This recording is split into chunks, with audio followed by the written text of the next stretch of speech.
बुधवार की प्रदोष, भादो का महीना कृष्ण पक्ष में जो प्रदोष पड़ती है वो रोग और बीमारी को मिटाने की होती है। तो जितने उपाय आपको प्रदोष के बताए जाते हैं उस हिसाब से आप करो। अगर हमें बीमारी से निपटने का कोई इलाज करना है या कोई उपाय करना है तो उसको कृष्ण पक्ष की प्रदोष पर करना है।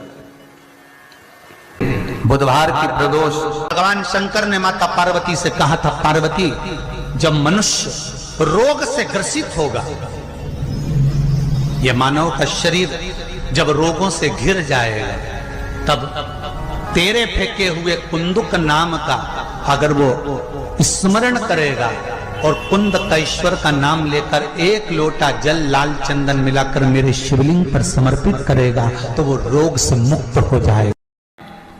बुधवार की प्रदोष पड़ती है तो शिव रजत भवन में निवास करते हैं। जैसे हमारे यहाँ झाड़ू की महत्वता कही, जो झाड़ू होती है बुआरी होती है, जिस झाड़ू को अपन झाड़ते हैं, ये महाराज 3 जगह पर नहीं रखना चाहिए। कितनी जगह पे नहीं रखना है? 3 जगह। पहला, जिस कमरे में पति पत्नी दोनों सोते हों उस कमरे में झाड़ू कभी मत रखना, क्योंकि पति पत्नी में क्लेश बना ही रहेगा, आपस में प्रेम स्नेह नहीं रहेगा। जिस कक्ष में पति पत्नी सोते हों रहते हों उस कमरे में झाड़ू कभी नहीं होना चाहिए, बुआरी नहीं होना चाहिए।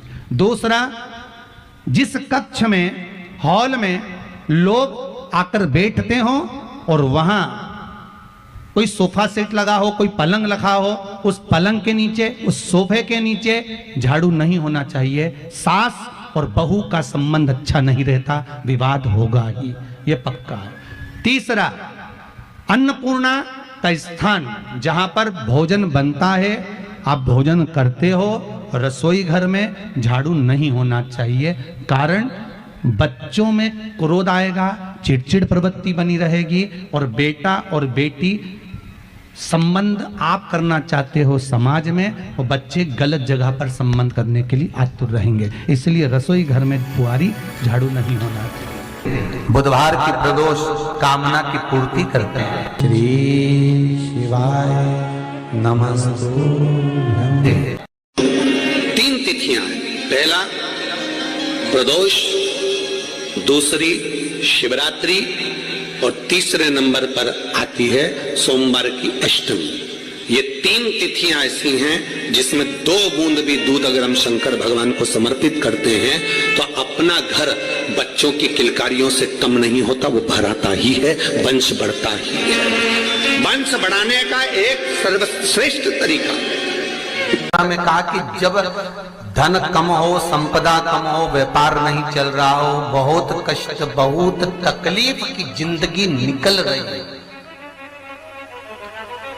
2 रुपए भी अगर खाने के लिए नहीं है तो एक बार प्रयास करना, घर में ही प्रदोष के दिन घी का दिया लगाकर या मंदिर में शंकर के घी का दिया लगाकर उसमें 2 बाती, कितनी बाती? 2 बाती रखना। चाहे तुम लंबी रख लो चाहे गोल रख लो, पर रखना 2 ही बाती। घी का दिया लगाकर दुख दहन स्तोत्र का पाठ करो। दारिद्र दुख दहन स्तोत्र का पाठ बाजार में किताब मिल जाएगी, नहीं मिले तो मोबाइल पर सर्च कर लेना, उसमें निकाल लेना, उसका पाठ करो। कम से कम 5 प्रदोष तो करो। और बाबा विश्वास रखना शिव महापुराण पर, अगर पहली प्रदोष पर ही आपने अगर घी का दिया लगाकर आसन लगाकर शंकर के सम्मुख में प्रदोष के दिन प्रदोष काल में शिव की पूजन कर दारिद्र दुख दहन स्तोत्र का पाठ चालू कर दिया तो विश्वास रखना कि 5 प्रदोष तक तो बाबा खुद करुणा कर देगा। आपको मुड़कर नहीं देखना पड़ेगा। नौकरी नहीं लग रही, सर्विस नहीं लग रही, परास्त तो हो चुके हैं, फॉर्म भर भर कर, दुनिया के हाथ जोड़ जोड़ कर, एक बार महादेव के हाथ जोड़ लो, एक बार उससे कह लो ओम शब्द लिखकर, अक्षर लिखकर, उस पर एक बेलपत्र समर्पित कर शिव जी से अपनी कामना कर जो प्रदोष के दिन, प्रदोष काल के अंतर्गत बेलपत्री के वृक्ष की पूजन कर ये नाद कर ओम अक्षर का नाद कर स्मरण कर आता है।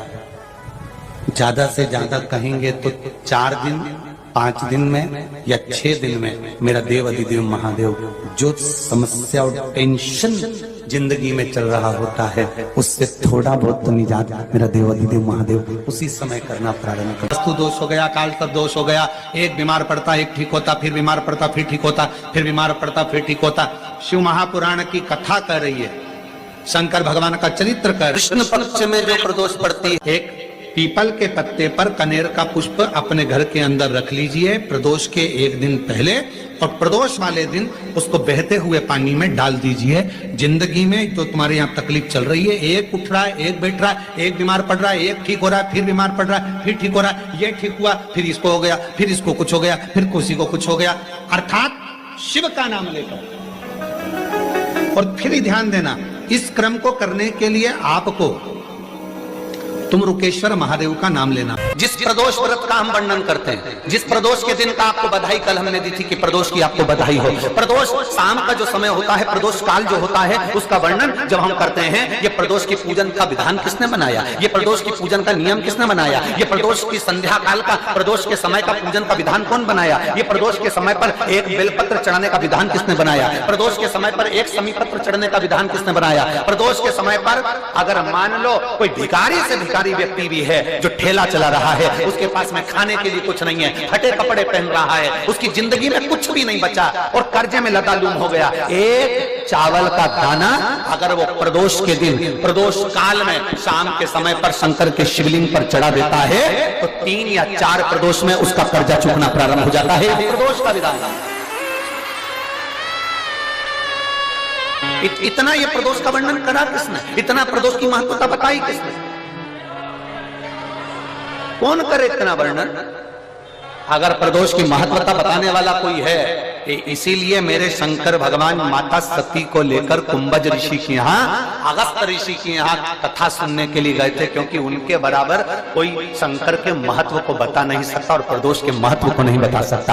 सती मैया को प्रदोष का महत्व बताने के लिए शंकर सती जी को लेकर कुंभज बाबा के यहाँ गए थे, अगस्त ऋषि, कि प्रदोष के महत्व को तो जानो सती,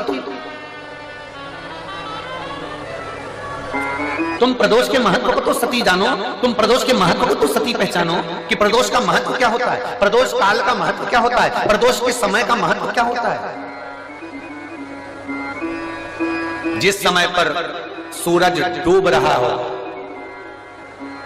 चंद्र प्रकाशित हो रहा हो, दोनों का मेल हो रहा हो, ना तो पूरा सूरज डूबा है, ना पूरा चंद्र आया है, ना पूरा अंधेरा है, ना पूरा उजाला है, उस समय को प्रदोष काल कहा गया, उस समय को प्रदोष का समय कहा गया। बन सके तो 2 चीजों से दूरी बना लो, एक पर स्त्री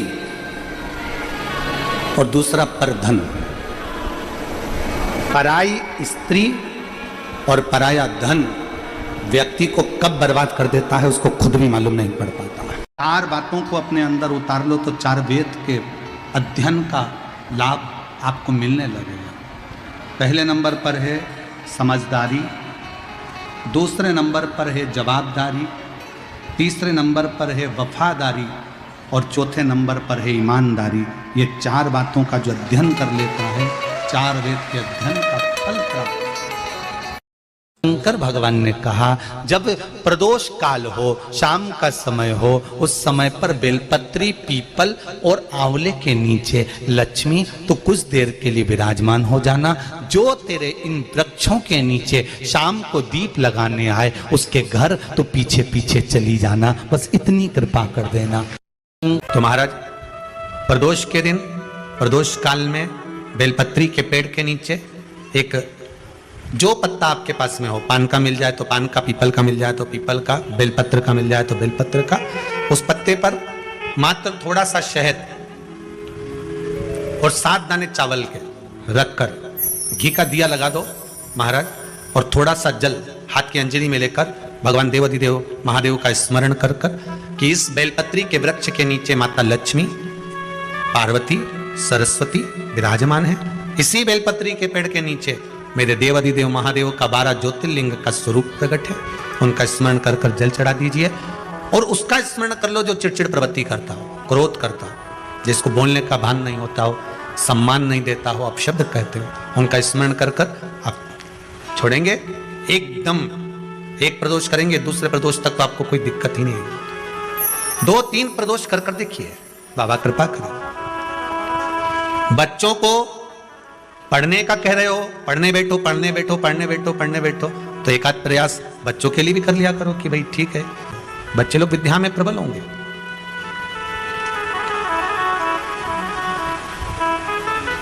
शिव उपासना का जो फल है